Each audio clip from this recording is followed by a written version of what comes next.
Kemarin kita sudah membaca saudara, nih kalau kita bicara tentang ketakutan Ester nih ya. Harusnya Ester itu dikuasai ketakutan. Kenapa? Karena besok itu kalau dia menghadap raja, raja tidak berkenan mengulurkan tongkat, maka dia dihukum mati. Ya, tetapi karena Ester percaya kepada Tuhan sehingga dia berkata, ya kalaupun memang aku harus mati, ya dengan cara seperti ini, maka ya biarlah aku mati, ya kata Ester. Ketika Mordekai berkata, jangan kau pikir karena engkau ada di dalam istana raja, engkau akan luput ya daripada malapetaka itu. Dan akhirnya Ester berdoa dan berpuasa, lalu dia memaklumkan untuk semua harus berpuasa 3 hari bagi dia karena dia akan menghadap raja saudara. Lalu Ester memberikan permintaan, ya, dan Ester berkata kepada semua, ya, Ester berkata kepada orang-orang Yahudi yang ada di sana, ya dia bilang ya biarlah ya kalau memang ya sudah waktunya aku harus mati, ya terpaksa aku mati, biarlah aku mati. Saudara, seringkali ya kita ini takut dengan kematian, takut dengan apa-apa tuh ya padahal tidak akan terjadi. Coba bayangkan kalau Ester waktu itu dikuasai oleh roh ketakutan. Lalu dia takut, besok aku mati, pasti dipancung, digantung, aku mati ini kalau raja gak berkenan. Ya, kita belajar dari kitab Ester juga tentang mengalahkan ketakutan saudara. Ya, coba bayangkan kalau Ester takut dan membiarkan dirinya dikuasai oleh ketakutan, lalu dia tidak menghadap raja, maka seluruh orang Yahudi mati yang ada di benteng Susan. Bahkan Ester pun mungkin akan dibunuh saudara. Ya, tetapi karena dia berkata kalau memang waktunya aku harus mati, ya terpaksa aku harus mati, ya biarlah aku mati. Ya, orang yang mempercayai Tuhan sungguh-sungguh tidak ragu, tidak bimbang. Ester berkata lalu dia menghadap raja. Dan Alkitab berkata saudara, raja mengulurkan tongkatnya. Lalu Ester meminta permintaan, raja menghadiri perjamuan makan 2 malam berturut-turut. Mordekai Haman juga diundang. Dan ketika Haman diundang, Haman berbicara kepada keluarganya bahwa ya dia itu diundang oleh raja, aku ini loh dapat kedudukan, dihormati oleh raja, nggak ada orang lain yang diundang selain aku dan raja. Ya, dan Tuhan memberikan hikmat kepada Ester. Bahkan ketika dia bercerita kepada istrinya dan juga sahabat-sahabatnya berkata, bikin tiang gantungan aja, tiang ya pancung buat Mordekai. Lalu temannya ini Haman mendengarkan nasihat dari keluarga dan sahabat-sahabatnya, dia membuat tiang gantung saudara, ya yang tingginya 50 hasta. Lalu ya untuk katanya besok pagi maka Mordekai akan dipersembahkan, disulah, diikat pada tiang itu ya, dan mereka bersuka cita. Nah, sekarang kita masuk Ester pasal yang ke-6. Ya, Mordekai dihormati. Pada malam itu juga raja tidak dapat tidur, maka bertitahlah baginda membawa kitab pencatatan sejarah. Lalu dibacakan di hadapan raja, dan di situ didapati suatu catatan tentang Mordekai yang pernah memberitahukan bahwa Bigtan dan Teres, 2 orang sida-sida raja yang termasuk golongan penjaga pintu, telah berikhtiar membunuh raja Ahasiweros. Saudara, kita lihat dari sini setelah Ester bertindak menghadap kepada raja, ya Tuhan yang bekerja. Ya, Ester dan Mordekai dipakai Tuhan hanya untuk bertindak saja. Soal bagaimana akan terjadi itu urusan Tuhan. Bahkan kita melihat di sini Ester belum melakukan apa-apa. Ester hanya menjamu makan. Ester juga bingung mau menyampaikan sama baginda ini bagaimana ya. Nanti kalau dia salah ngomong dia bisa dibunuh. Aduh, bagaimana ya. Besoknya Ester bilang besok kita akan makan lagi. Malam itu raja gak bisa tidur saudara. Dan ketika raja tidak bisa tidur, dia perintahkan anak buahnya, coba ya bacain itu kitab sejarah dari kerajaan kita daripada aku ndak bisa tidur. Saudara tahu itu siapa yang melakukan? Kalau bukan Tuhan tidak mungkin. Ya, itu Tuhan yang melakukan sampai akhirnya raja ndak bisa tidur. Lalu dia bilang bacakan sini ya kitab sejarah itu. Lalu dibacakanlah di hadapan raja sampai ke satu kisah tentang Mordekai dulu pernah memberitahukan kepada raja ada 2 orang pengawal raja, sida-sida raja yang akan berusaha membunuh raja, saudara. Lalu dibacakan cerita tentang Mordekai itu. Coba saudara, ketika kita bertindak dengan iman, Tuhan yang akan menyelesaikan semua perkara kita. Siapa yang menduga kalau ceritanya akan menjadi seperti itu? Ya, Esther hanya berpuasa, tapi Tuhan yang sanggup bekerja, saudara. Dan dikatakan di sana akhirnya raja ketika dibacakan tentang kebaikan Mordekai yang pernah menyelamatkan raja dari sida-sidanya yang akan membunuh Raja Ahasiweros, ayat 3, maka bertanyalah raja. Raja tanya kepada anak buahnya, ya, oh iya ya, Mordekai itu dulu pernah ya meluputkan aku dari kematian. Lalu kehormatan apa yang sudah diberikan kepada Mordekai? Ayat 3 berkata, maka bertanyalah raja, kehormatan dan kebesaran apakah yang dianugerahkan kepada Mordekai oleh sebab perkara itu? Jawab para biduanda, raja yang bertugas pada baginda, kepadanya tidak dianugerahkan suatu pun. Saudara, padahal Mordekai juga tidak mau, ya, dan tidak ingin, tidak pernah terbersit menerima apapun karena kebaikannya itu. Tapi ingat, ya, manusia boleh lupa kebaikan kita, tapi Tuhan tidak akan pernah melupakan. Secara manusia, ya, sudah lama peristiwa ini. Raja pun sudah tidak ingat. Satu malam raja tidak bisa tidur, suruh baca-baca kitab sejarah. Tiba-tiba muncullah kisah yang tercatat dalam kitab itu bahwa Mordekai pernah menyelamatkan raja dari upaya pembunuhan. Ayat yang keempat, maka bertanyalah raja, siapakah itu yang ada di pelataran? Pada waktu itu Haman baru datang di pelataran luar istana raja untuk memberitahukan kepada baginda bahwa ia hendak menyulahkan Mordekai pada tiang yang sudah didirikannya untuk dia. Lalu jawab para biduanda raja kepada baginda, itu adalah Haman. Tiba-tiba ini lagi raja berpikir tentang yang saya perlu kasih penghargaan buat Mordekai ini karena dia sudah menyelamatkan nyawa saya. Tiba-tiba Haman datang, ya, ada di luar.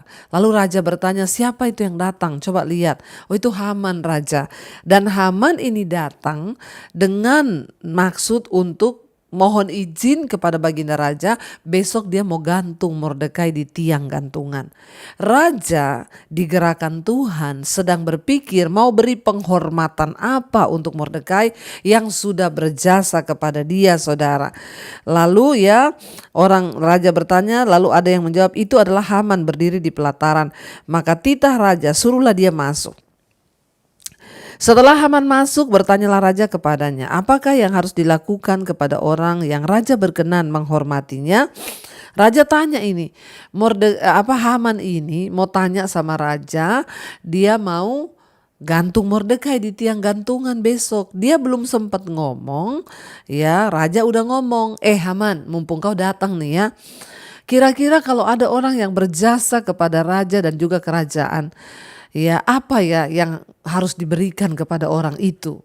Ya, jadi Haman belum sempat ngomong, raja sudah ngomong duluan, bertanya kepada dia, apa yang harus dilakukan kepada orang yang raja berkenan menghormatinya?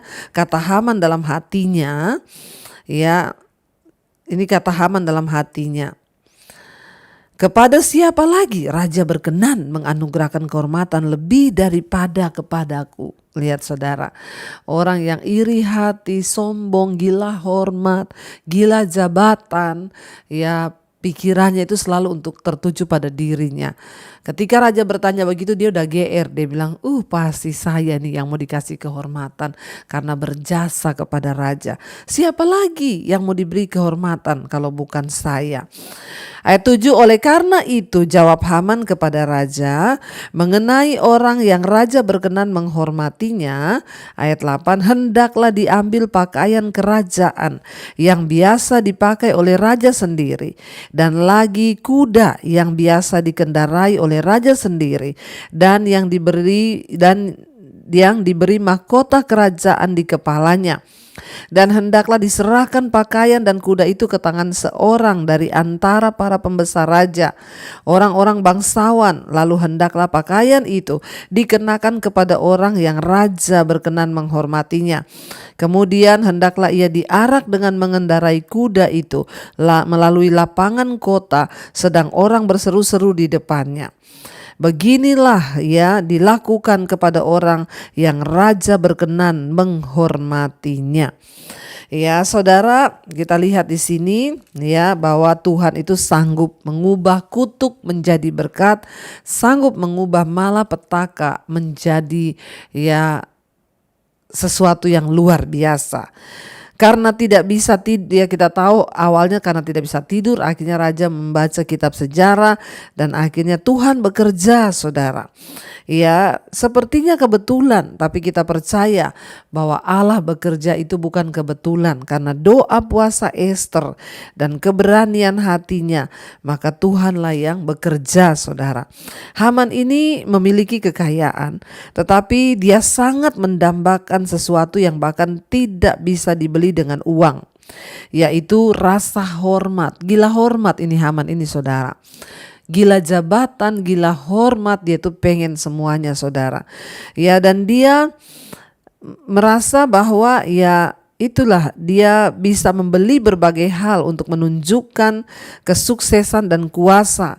Tetapi keinginannya akan ketenaran ya dan juga rasa hormat itu telah membuatnya menjadi ya orang yang egois, iri hati, bahkan sangat mementingkan diri sendiri.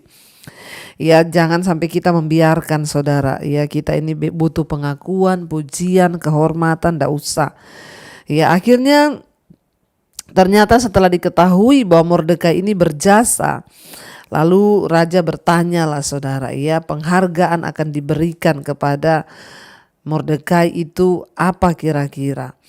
Dan kebencian dan rencana jahat Haman ya itu tanpa dia sadari berubah menjadi malapetaka bagi dirinya. Dia datang ke istana untuk minta izin kepada raja menghukum Mordekai di tiang gantungan. Tapi apa yang terjadi, saudara? Dikatakan di sana, saudara, akhirnya Haman berpikir bahwa dialah yang akan menerima kehormatan itu. Maka dia berkata kepada raja, harus dipakein baju kerajaan, harus begini, harus begitu, harus begini. Ya, dan pakein dia baju, diarak di lapangan, diumumkan ke semua orang bahwa inilah yang layak untuk didapat bagi orang yang berjasa kepada raja. Ya, dan Haman berkata begini karena dia pikir itu untuk dirinya, saudara. Ayat 10, maka titah raja kepada Haman seperti yang kau katakan itu, dan lakukanlah demikian kepada Mordekai orang Yahudi yang duduk di pintu gerbang istana. Sepatah kata pun janganlah kau lalaikan daripada segala yang kau katakan itu. Lalu Haman mengambil pakaian dan kuda itu dan dikenakannya pakaian itu kepada Mordekai. Kemudian diaraknya Mordekai melalui lapangan kota itu sedang ia menyerukan di depannya, beginilah dilakukan kepada orang yang raja berkenan menghormatinya. Kemudian kembalilah Mordekai ke pintu gerbang istana raja, tetapi Haman bergegas-gegas pulang ke rumahnya dengan sedih hatinya dan berselubung kepalanya. Dan Haman menceritakan kepada Seres istrinya dan kepada semua sahabatnya apa yang dialaminya. Maka kata para orang arif bijaksana dan Seres istrinya kepadanya, jikalau Mordekai yang di depannya engkau sudah mulai jatuh adalah keturunan Yahudi, maka engkau tidak akan sanggup melawan dia, malahan engkau akan jatuh benar-benar di hadapannya.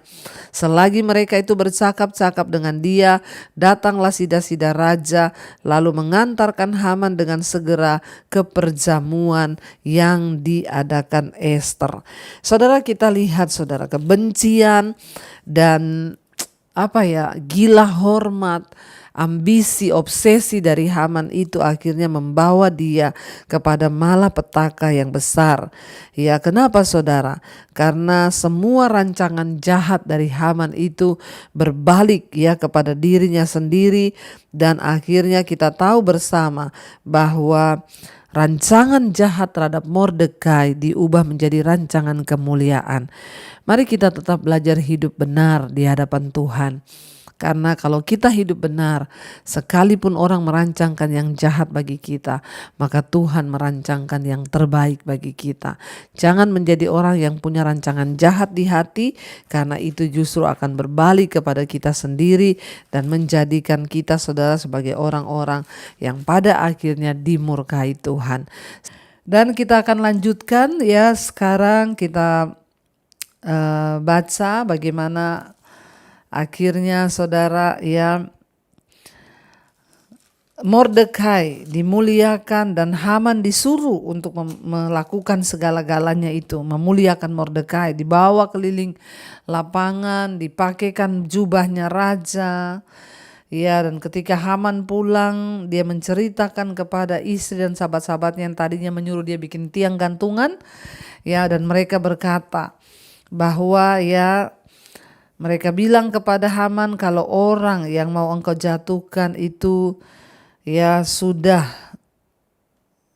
engkau sudah mulai jatuh di depannya, ya maka engkau tidak akan sanggup melawan dia. Malahan engkau yang akan jatuh benar-benar di depannya. Itu kata-kata sahabat-sahabatnya yang sudah menyuruh dia tadi membuat tiang gantungan buat Mordekai. Dan sekarang kita akan lanjutkan saudara, sekarang kita masuk ya pada Ester, kitab Ester ya, kemarin sudah pasal yang ke-6, sekarang kita masuk pasal yang ke-7. Haman diadukan oleh Ester dan dihukum mati. Ayat yang pertama, datanglah raja dengan Haman untuk dijamu oleh Ester, sang ratu. Pada hari yang kedua itu, sementara minum anggur, bertanyalah pula raja kepada Ester, apakah permintaanmu hai Ratu Ester? Niscaya akan dikabulkan, dan apakah keinginanmu sampai setengah kerajaan sekalipun akan dipenuhi. Karena Ester belum memberitahu apa yang dia mau. Ya, dia mengundang ini malam yang kedua untuk memanggil raja dan Haman makan.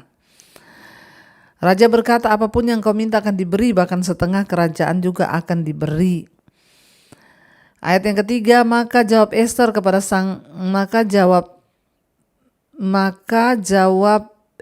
sang ratu, ya raja, jikalau hamba mendapat kasih raja dan jikalau baik pada pemandangan raja, karuniakanlah kiranya kepada hamba nyawa hamba. Ya, nyawa hamba, dia bilang, atas keinginan hamba, karena kami hamba serta bangsa hamba telah terjual untuk dipunahkan, dibunuh dan dibinasakan. Jikalau seandainya kami hanya dijual sebagai budak laki-laki dan perempuan, niscaya hamba akan berdiam diri. Tetapi malapetaka ini tiada taranya di antara bencana yang menimpa raja. Maka bertanyalah Raja Ahasiweros kepada Ester sang ratu, siapakah orang itu dan di manakah dia yang hatinya mengandung niat akan berbuat demikian? Lalu jawab Ester, penganiaya dan musuh itu ialah Haman, orang jahat ini. Maka Haman pun sangatlah ketakutan di hadapan raja dan ratu. Lalu bangkitlah raja dengan panas hatinya daripada minum anggur dan keluar ke taman istana. Akan tetapi Haman masih tinggal untuk memohon nyawanya kepada Ester sang ratu, karena ia melihat bahwa telah putus niat raja untuk mendatangkan celaka kepadanya. Jadi kita lihat di sini saudara, kebencian dan rencana jahat Haman akhirnya berbalik untuk menimpa dirinya sendiri ketika raja mengetahui maksud-maksudnya yang sebenarnya. Ya, dan kita lihat di sini saudara ya, akhirnya memang ya kejahatan itu tidak akan luput ya daripada hukuman, dan orang yang baik dan benar pasti akan diluputkan Tuhan. Akhirnya ketika raja mendengar apa yang disampaikan oleh Ratu Ester, raja keluar dari ruang istananya, dia pergi di taman, saudara.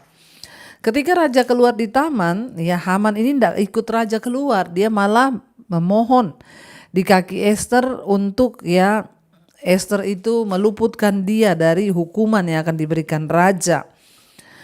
Ayat 8, ketika raja kembali dari taman istana ke dalam ruangan minum anggur, maka Haman sedang berlutut pada katil tempat Ester berbaring.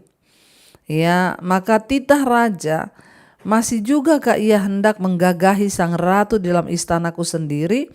Tatkala titah raja itu keluar dari mulutnya, maka diselubungi oranglah muka Haman. Ya, jadi saudara, ketika raja kembali ke dalam istana, ternyata Haman ini sedang berlutut di tempat duduknya Ester. Dan raja berpikir Haman akan memperkosa ratunya, saudara.